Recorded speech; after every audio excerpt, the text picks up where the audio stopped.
Alors, Madrasi est clair pour moi, c'est le meilleur film d'action cette année 2025 à Hollywood. Vraiment pour moi, ça tabasse tous les films qui sont sortis cette année, que ce soit Good Bad Ugly, Vida Muichi, Retro, Tag Life, même Coolie, même si j'ai aimé Coolie. Franchement, je trouve que Madrasi est largement mieux. À la limite, pour moi, c'est au même niveau que Veera Dhirasuran. Bref, le film, logiquement, vu le build-up qu'il a donné, il est très bien. L'histoire et le scénario est un peu frais dans le film, même si on trouve les anciennes scènes clichés de d'autres films.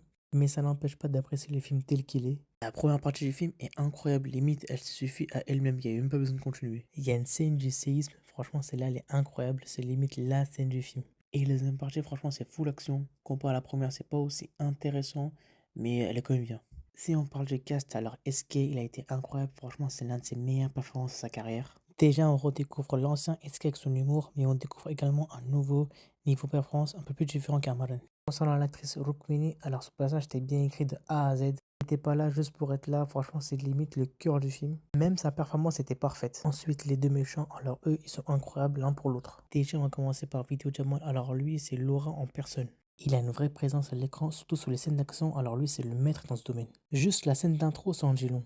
Pareil avec Shabir, le gars qui était dans Sarpata Barbara. Alors lui pareil, il a été excellent dans ce rôle. C'est simple pour moi, c'est les meilleurs méchants de l'année. Et le reste du cas, c'était aussi parfait. Comme Menon, lui, il était bon en son rôle. Dommage, il n'a pas eu une scène à lui. Pareil pour Vikrant, il était ok, mais en vrai, il méritait mieux. Et il y a un autre perso surprise. Franchement, pour moi, lui, c'est le GOAT du film. Je vais pas trop en parler, mais je montre un petit screen pour que les gens savent de qui je parle. Ensuite, côté technique, la mise en scène d'action, elle tue, surtout à la fin du film.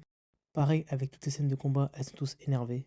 Les BGM de Anirudh, pour moi, c'est réussi. C'est du même niveau que Coolie. Je trouve pas aussi dingue que Vikram ou Léo, mais ça reste correct. Même s'il y a des BGM qui se ressemblent comme le BGM de Doctor. Maintenant, on va parler du côté négatif du film. Ça va, il n'y en a pas beaucoup.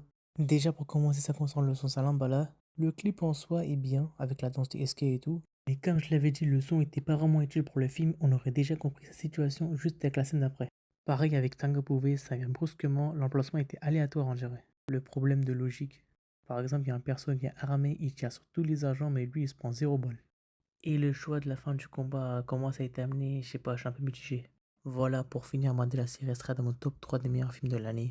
Il n'y a pas un comparatif avec Tupac, Kati ou Katini, non, ce film il est bien lui tout seul. Faut arrêter de comparer l'incomparable. Ça fait du bien de me dire que l'ancien A.R. Morgados a sauvé notre réputation des films d'action. On s'est dit qu'il allait rentrer dans la liste avec Shankar ou Maniratnam, mais non, lui il a bien échappé. Je dis pas aussi que ce film c'est un grand chef-d'œuvre à sa carrière, mais vu ce qu'il a fait dernièrement avec Sarkar, Spider ou Darbar, ce film il est largement mieux. Sekanda je l'ai pas vu, mais je pense que Madrasa il est un peu mieux, je crois, je suis pas sûr. Pour finir, ce film je le mettrai un bon 4 sur 5.